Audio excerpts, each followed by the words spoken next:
Welcome to our channel. నేను మీ లక్ష్మణ్. పత్రికా రంగంలో తిరుగులేని శక్తిగా ఎదిగిన రామోజీరావు గారు ఈరోజు మన నుండి దూరం అయిపోయారు. ప్రస్తుతం అసలు రామోజీరావు గారు ఏ విధంగా ఆయన ప్రస్థానం మొదలైంది, సో ఇంత పెద్ద సామ్రాజ్యం ఎలా స్థాపించారు, మీడియా రంగాన్ని శాసించారు, ఇదే అంశంపై ప్రస్తుతం మనతో మాట్లాడడానికి కృష్ణకుమార్ గారు ఉన్నారు. ఆమెతో పాటు వాడికి మరిన్ని విషయాలు తెలుసుకున్నాను. నమస్తే. జీరో నుంచి అతిపెద్ద సామ్రాజ్యం ఆయన సృష్టించారు. అంటే మీడియా రంగంలోనే కొత్త వరవడి సృష్టించారు. ఏంటి మేడం అసలు రామోజీరావు గారు కృష్ణా జిల్లా నుంచి వచ్చి ఇంత పెద్ద సామ్రాజ్యం స్థాపించడం వెనక, అంటే మొత్తం వరల్డ్లోనే అతిపెద్ద ఫిలిం సిటీ కూడా నిర్మించడం చూస్తున్నా, ఆయన ప్రస్తావన చూస్తుంది, మీకు ఎలా అనిపిస్తుంది? అంటే పుట్టింది కృష్ణా జిల్లా గుడివాడ తాలూకాలో పుట్టారు, అక్కడే చదువుకున్నారు.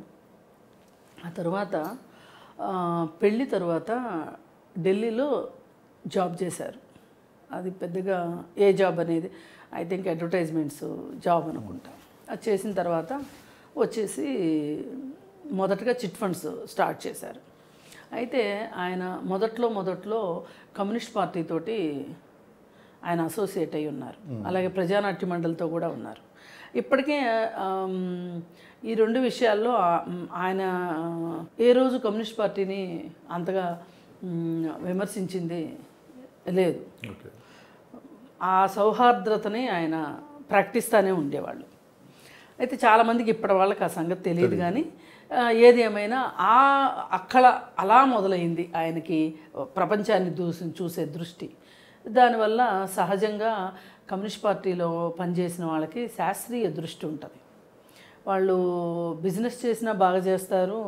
ఇప్పుడు ఆనంద్ మహీంద్రా ఉన్నారు, ఆయన ఒకప్పుడు కమ్యూనిస్ట్ పార్టీకి సంబంధించిన స్టూడెంట్స్ యూనియన్లో ఉండేవాళ్ళు. అట్లా చాలామందిని చెప్పొచ్చు ఎగ్జాంపుల్స్.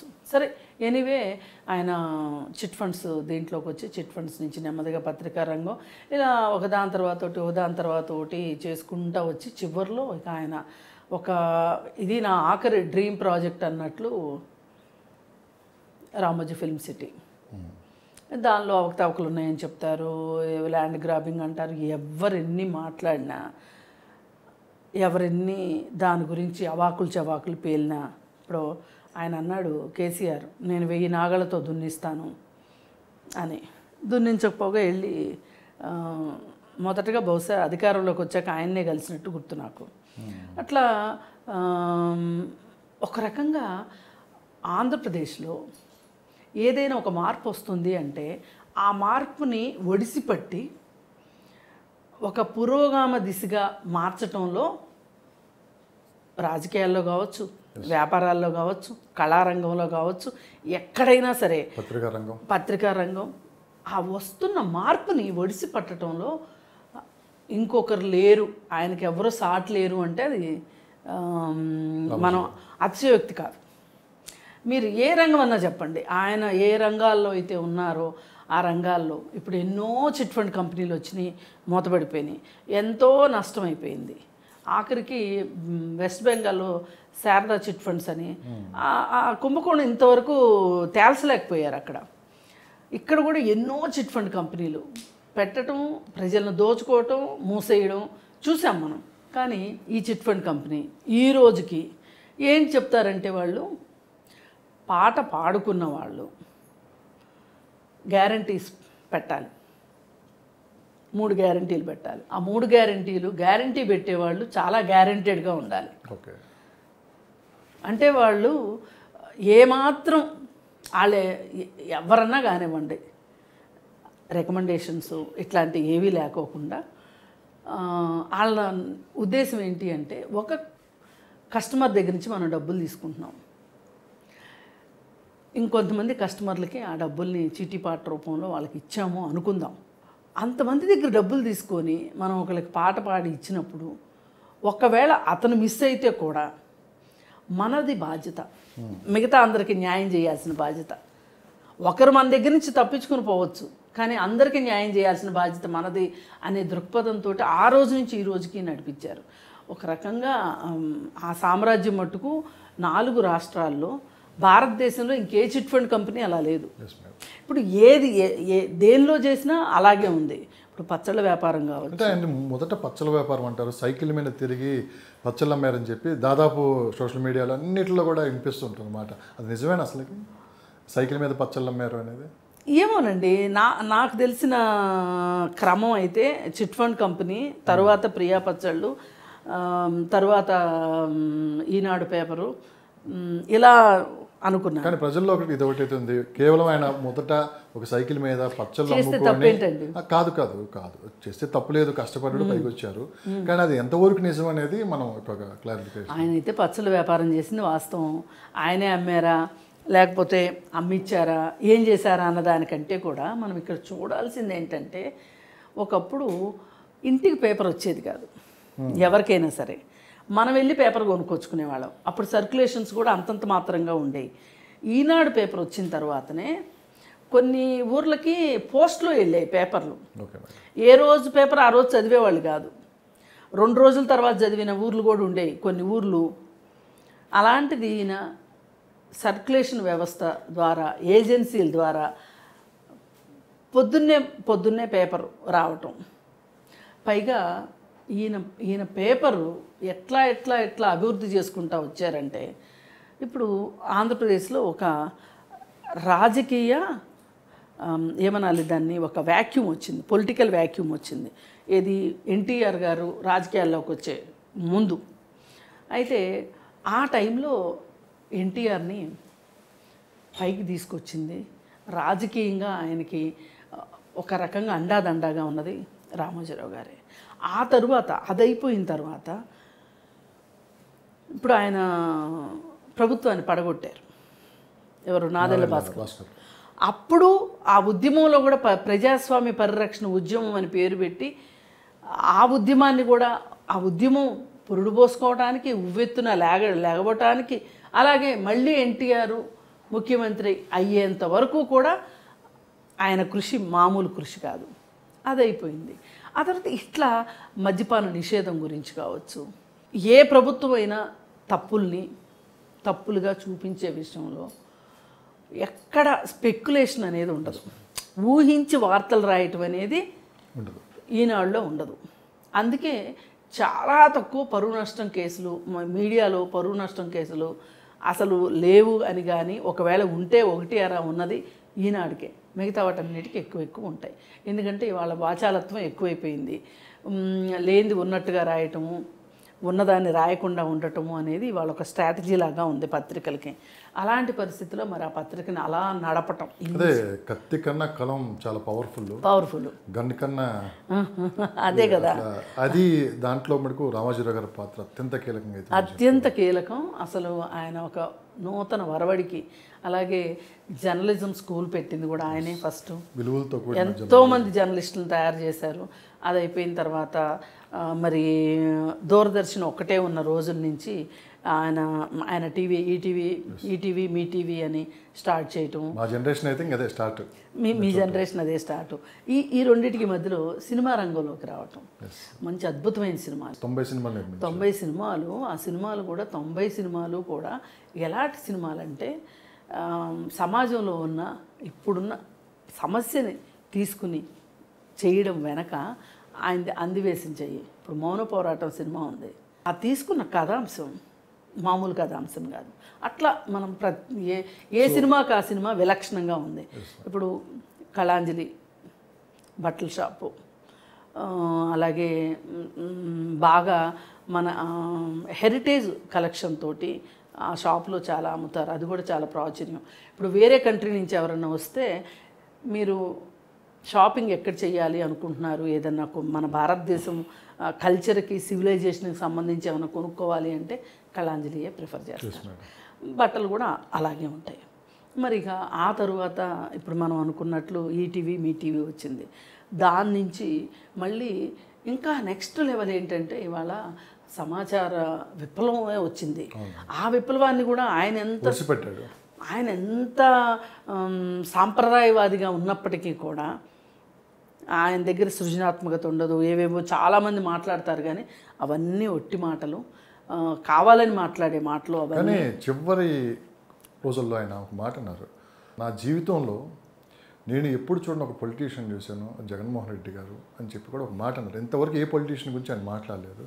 సో జగన్మోహన్ రెడ్డి గారు అన్ని ఇబ్బందులు పెట్టారు, రామోజీరావు గారిని. జగన్మోహన్ రెడ్డి కాదండి, వైఎస్ రాజశేఖర రెడ్డి నుంచే స్టార్ట్ అయింది అది. ఆ ఇబ్బంది పెట్టడం అనేది ఆయన్ని ఊపిరి తీసుకోనివ్వకుండా ఉక్కిరి బిక్కిరి చేసేసిన సందర్భం. ఆ విషయంలో కూడా చాలా ఇబ్బంది పడ్డారు. ఆ తర్వాత ఉండవల్లి అని ఆయనతోటి కూడా అదే. మీరు చెప్పినంత దాదాపు ప్రజలందరికీ తెలుసు మేడం, కానీ రామోజీరావు గారి నోటి మాట ఇది.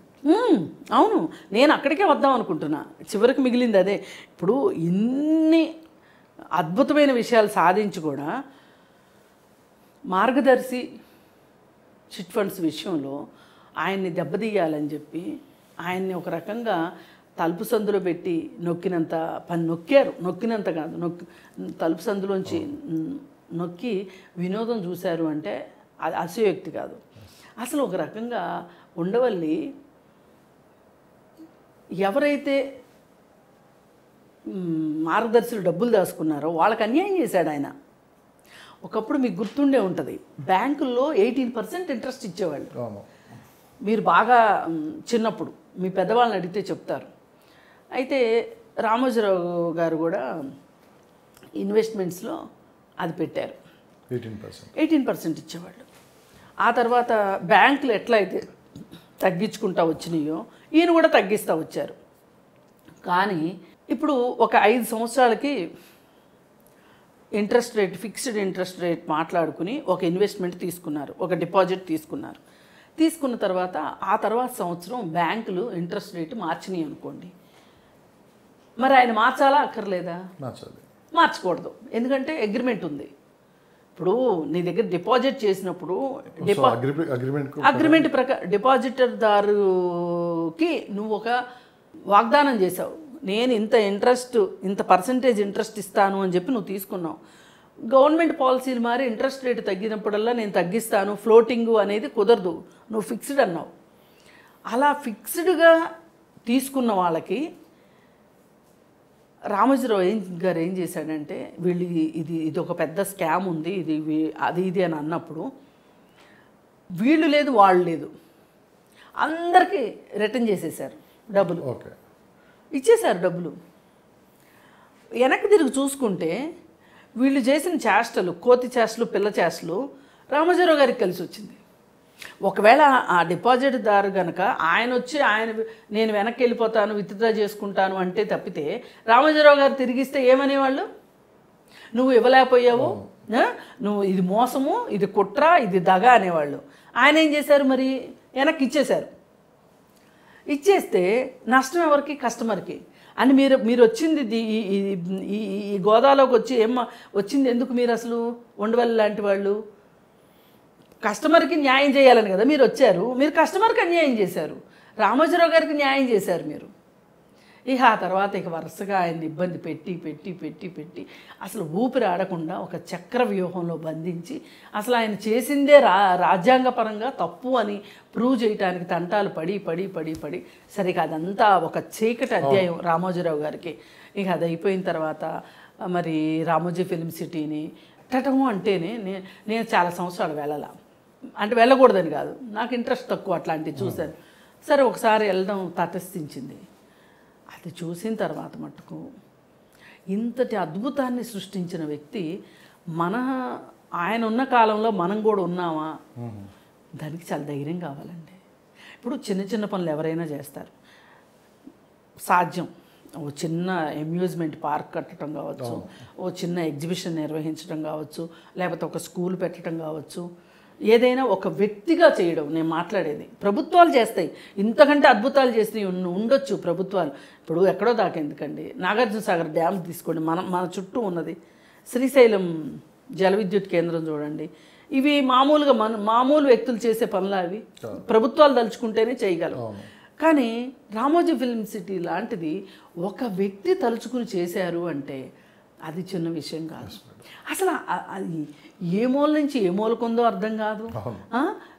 అసలు అంతంత అంటే ఆయన విజన్కి ఎట్లా తట్టింది. ఇప్పుడు ఇక్కడ చూడాల్సింది ఏంటి అంటే, ఆయనకి సృజనాత్మకత లేదు అని పొద్దున్నుంచి నేను కొన్ని పోస్టులు చూస్తున్నాను ఫేస్బుక్లో. కొన్ని పోస్టులు బాగుంటున్నాయి. సరే చచ్చిపోయినోడి కళ్ళు చారడు అనమని కూడా నా ఉద్దేశం కాదు. కానీ మీరు తప్పుగా మాట్లాడండి, అద్భుతాన్ని అద్భుతంగా మాట్లాడండి.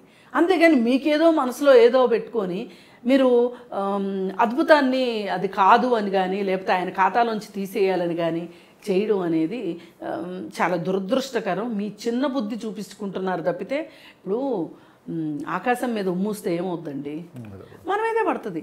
సో ఫైనల్గా ఏది ఏమైనా ఆయన జీవించిన కాలంలో మనం కూడా ఉన్నాము అన్నది మనకు చాలా గొప్పతనం. ఒక రకంగా ఒక మనిషి ఊహకందని విషయాల్ని అసాధ్యం అనుకున్న పనుల్ని సుసాధ్యం చేసి చూపించారు.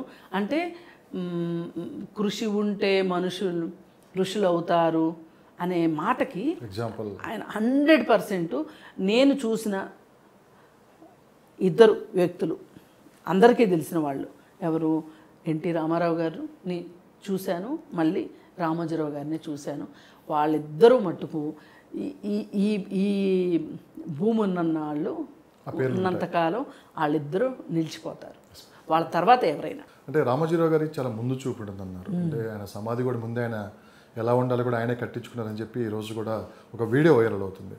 సో ఆస్తుల విషయంలో కూడా చాలా ముందు చూపుతోటే ఆస్తులు అంటే కుటుంబ సభ్యులకి సమానంగా పంచారు, ఎవరి వాటా ఏంటి అనేది జరిగిపోయిందని చెప్పుకుంటున్నారు. మేడం ఆస్తుల గురించి వస్తే ఏంటి మేడం? అంటే సుమన్ గారు అయితే ఇప్పుడు లేరు, ఉన్నది ఒక కిరణ్. కానీ సుమన్ లేకపోయినా సుమన్ తాలూకు కుటుంబం ఉంది. ఆయన కూతురు కొడుకు ఇద్దరు ఉన్నారు, కోడలు ఉన్నారు. ఆ కోడల్ని కూడా కొడుకు చనిపోయిన తర్వాత వ్యాపారానికి పరిచయం చేయటం కావచ్చు, ఆవిడకి అండాదండ ఉండటం కావచ్చు. చాలా అంటే ఒక కొడుకు పోగానే కోడళ్ళని ఇంట్లో నుంచి పంపించే మనస్తత్వాలు ఉండే ఇళ్లల్లో నుంచి ఆయన కోడల్ని కడుపులో పెట్టుకొని కూతురులాగా చూసుకున్నారు.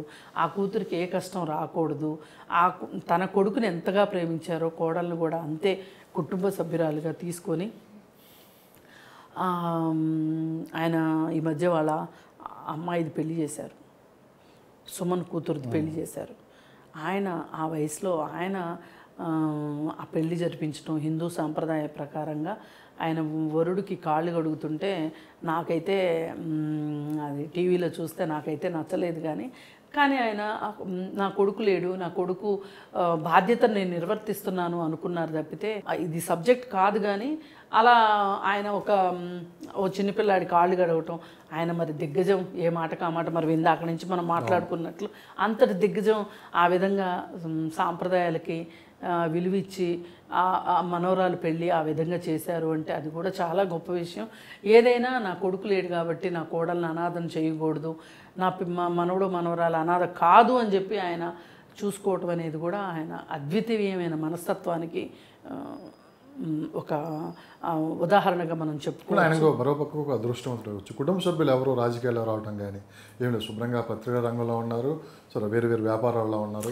వస్తే మటుకు తప్పే ఉంది రండి, రాజకీయాల్లోకి వస్తే మటుకు తప్పే ఉంది. కానీ ఇక్కడ ఎందుకు ఈ ప్రశ్న అడిగానంటే సరే ఆయన ఏదైతే అనుకున్నారో దాన్ని కొనసాగించడానికి వాళ్ళు దానికే కట్టుబడి ఉండి ఇప్పటికీ అదే వృత్తి చేస్తున్నారు కాబట్టి నేను అడిగాను. అవును, లేదండి అంత సామ్రాజ్యం అండి, దాంట్లోనే కొన్ని వేల మంది ఉన్నారా, లేకపోతే ఇప్పుడు ఈటీవీ విన్ అని వచ్చింది, వాళ్ళు ఇది కూడా దీనిలో కూడా వచ్చారు, ఓటీటీ ప్లాట్ఫామ్లో కూడా ఉన్నారు వాళ్ళు.